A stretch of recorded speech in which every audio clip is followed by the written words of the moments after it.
آج P T I نے اپنے انتخابی منشور کا اعلان کر دیا ہے، جبکہ گزشتہ روز مسلم لیگ نون نے 27 جنوری کو اپنے منشور کا اعلان کیا، اور آج ہی 28 تاریخ کو پی ٹی آئی نے بھی اپنے منشور کا اعلان کر دیا ہے۔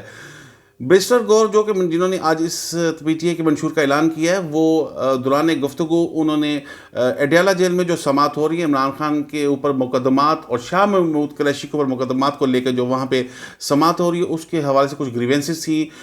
وہ انہوں نے لوگوں میڈیا کے آگے رکھی۔ انہوں نے کہا کہ اس سماعت میں ہمارے جو وکلا حضرات ہیں فی الحال اس سماعت میں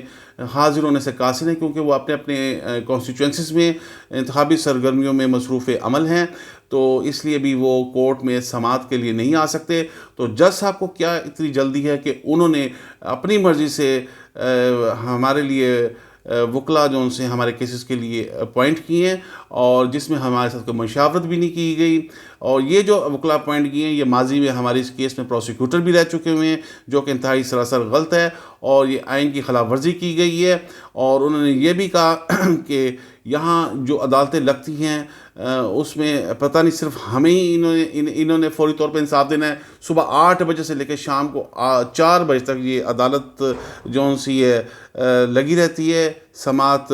شام تک چلتی ہیں یہاں پہ، اور صرف ہمارے ہی کیس سنے جاتے ہیں۔ تو عجیب یہ تضاد ہے،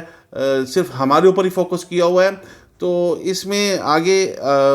کچھ طریق انصاف کے اوپر گرفت اتنی تیز ہوئی ہے۔ آج چودھری یوسف میاں ولی سے ان کو گرفتار کر لیا گیا ہے، اسی طرح ناصر علی کو بلوال سے گرفتار کر لیا گیا ہے، 3 تلوار سے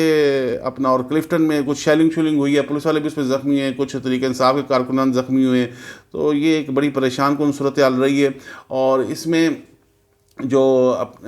بیرسٹر گوہر نے اپنا منشور کا اعلان کیا، انہوں نے کہا جی یہ اس میں ہم آئینی ترمیم کریں گے اور عوام کو براہ راست وزیر اعظم منتخب کرنے کا اختیار دیں گے، اور اسمبلی کی مدت 5 سال سے کم کر کے 4 سال کی جائے گی، اور سینٹ کی مدت 6 سال سے کم کر کے 5 سال کی جائے گی سینٹ کی مدت۔ شاندار پاکستان، شاندار مستقبل اور خراب ماضی سے چھٹکارا، ایک قوم ایک قانون ہونا چاہیے، یہ ان کے منشور کا حصہ ہے، اور ایک ملک میں 2 قانون نہیں ہو سکتے، اور رول آف لا کو بھی اس میں فوکس کیا گیا ہے۔ پرانے قوانین جو کہ فرسودہ ہو چکے، انصاف کی فراہمی میں رکاوٹ ہے، کرمنل پروسیجر، اسی طرح سول پروسیجر، اس میں کچھ پرانے انگریزوں کے دور کے کچھ قوانین چل رہے آ رہے ہیں جن کو وہ فرسودہ سمجھتے ہیں، انصاف کی فراہمی میں رکاوٹ ہیں۔ وہ کہہ رہے ہیں اس میں کچھ تبدیلیاں کریں گے، ان میں ترمیم کریں گے آئینی ترمیم کے ذریعے، اور 50% سینٹ میں جو اراکین آتے ہیں، اراکین سینٹ، ان کو براہ راست عوام سے منتخب کرایا جائے گا۔ اچھا، آج کے دن ایک چیز ایک تھوڑی سی دلچسپ ہے، وہ بھی آپ سے شیئر کرتا ہوں۔ مولانا فضل الرحمان کسی جلسے سے خطاب کر رہے تھے، وہ کہہ رہے تھے کہ میں اور میرے امیدوار خوف میں مبتلا ہیں، بہت زیادہ خوف میں مبتلا ہیں، جو الیکشن قریب آ رہے ہیں۔ تو بھائی آپ سے یہ پوچھا جائے کہ کیا آپ کو لیول پینگ فیلڈ نہیں مل رہی، یا آپ کو انتخابی نشان نہیں ملا، یا پھر کوئی پولیس کوئی اسکورٹ ادارے آپ پہ چڑھ دوڑے ہیں، آپ کو جلسہ جلوس نہیں کرنے دے رہے، آپ کو جلسہ جلوس کرنے کی بھی آزادی ہے، حالانکہ سیکشن 144 کا نفاذ ہے، پھر بھی آپ جلسہ جلوس کر رہے ہیں۔ اس طرح مسلم لیگ نون کو اجازت ہے، آپ تمام لوگ اپنی انتخابی سرگرمیاں آپ نے جاری ساری رکھی ہوئی ہیں، پھر آپ کو کس چیز کا خوف ہے؟ ہاں، یہ کہہ سکتے ہیں کہ آپ کو یہ خوف ہے کہ طریق انصاف کی بہت زیادہ پاپولیرٹی ہے، اور اس کو جیسا بھی آپ نے میدان سے باہر کر دیا، ان سے انتخابی نشان چھین لیا، ان کے قائدین کو اندر کر دیا، ان کا ریلیاں جلسے جلوس کرنے کی اجازت نہیں، کارنر میٹنگ کرنے کی اجازت نہیں، پھر بھی آپ ان سے گھبرائے ہیں، اور واقعی آپ اس کی پاپولیرٹی کی وجہ سے خوف میں مبتلا ہیں۔ یہ بات آپ کی سمجھ آتی ہے۔ اور دوسری چیز یہ جی، لاہور کے علاقے ترنم سینما چوک کے قریب ایک نوجوان نے ریلی میں خطاب کے دوران حمدہ شہباز کے اوپر ایک جوتا اچھالا ہے۔ حمدہ شہباز حلقہ 118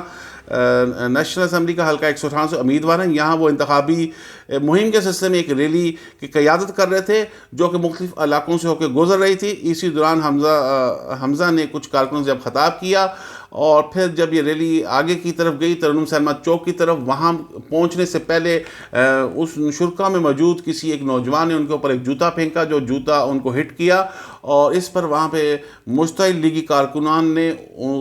اس نوجوان کو مارا پیٹا، بہت زیادہ تشدد کیا، اور یہ الزام عائد کیا یہ طریق انصاف کا کارکن ہے۔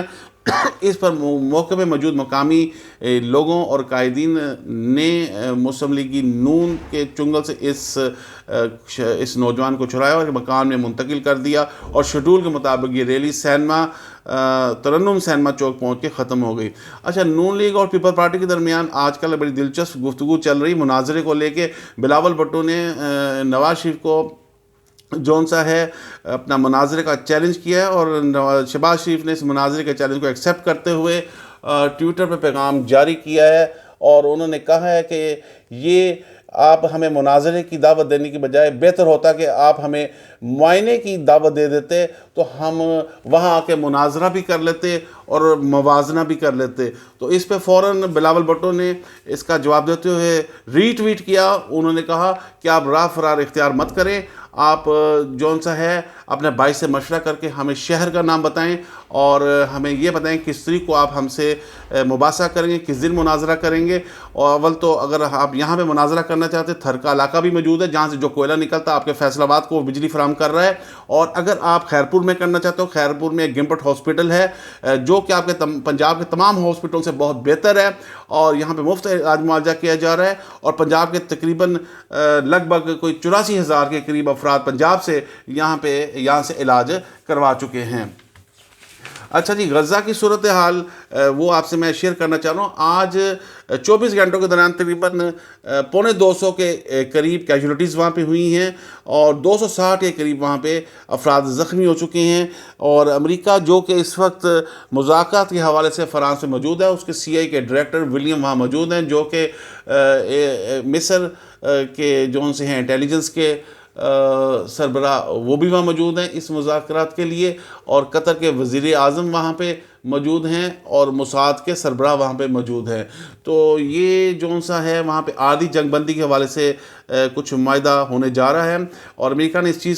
چیز پہ بھی زور دیا کہ یہ جو معاہدہ ہونے جا رہا ہے اس کو یہ مت سمجھا جائے کہ یہ مکمل جنگ بندی ہے فلسطین اور اسرائیل کی، بلکہ ہاں یہ کہہ سکتے ہیں یہ جو معاہدہ ہو رہا ہے یہ مکمل جنگ بندی کی بنیاد ہو سکتا ہے، نہ کہ مکمل جنگ بندی کے لیے ہے یہ۔ اور اس معاہدے میں یہ بھی چیز شامل ہے کہ فلسطین کے پاس جو 100 کے قریب اسرائیلی موجود ہیں، بقول ان کے یہ مغوی ہیں جو فلسطین کے پاس ہیں، ان کی رہائی بھی مقصود ہے۔ بہرحال مسلمانوں کے اوپر مظالم کے پہاڑ توڑے جا رہے ہیں پوری دنیا بھر میں، آپ دیکھ رہے ہیں، اور ہم لوگ مسلمان بحیثیت مسلمان گروہوں میں بلاکس میں بڑھ چکے ہوئے ہیں، فرقوں میں بڑھ چکے ہیں، مفادات کا ہمارا آپس میں ٹکراؤ ہے، ہمارے روزانہ کے رشتے بنتے ہیں ٹوٹتے ہیں صرف مفادات کی بنیاد پہ، اور ہم نے مفاد کی رسی کو تھام لیا ہوا ہے، جبکہ اللہ تعالیٰ فرماتے ہیں کہ بھائی آپ میری رسی کو پکڑ کے رکھو، آپس میں تفرقہ مت ڈالو۔ اب اس کے اوپر قرآن پاک کی ایک آیت ہے، وہ میں آپ کو شاید آپ کے نظروں سے گزری ہوگی، وَاعْتَصِمُوا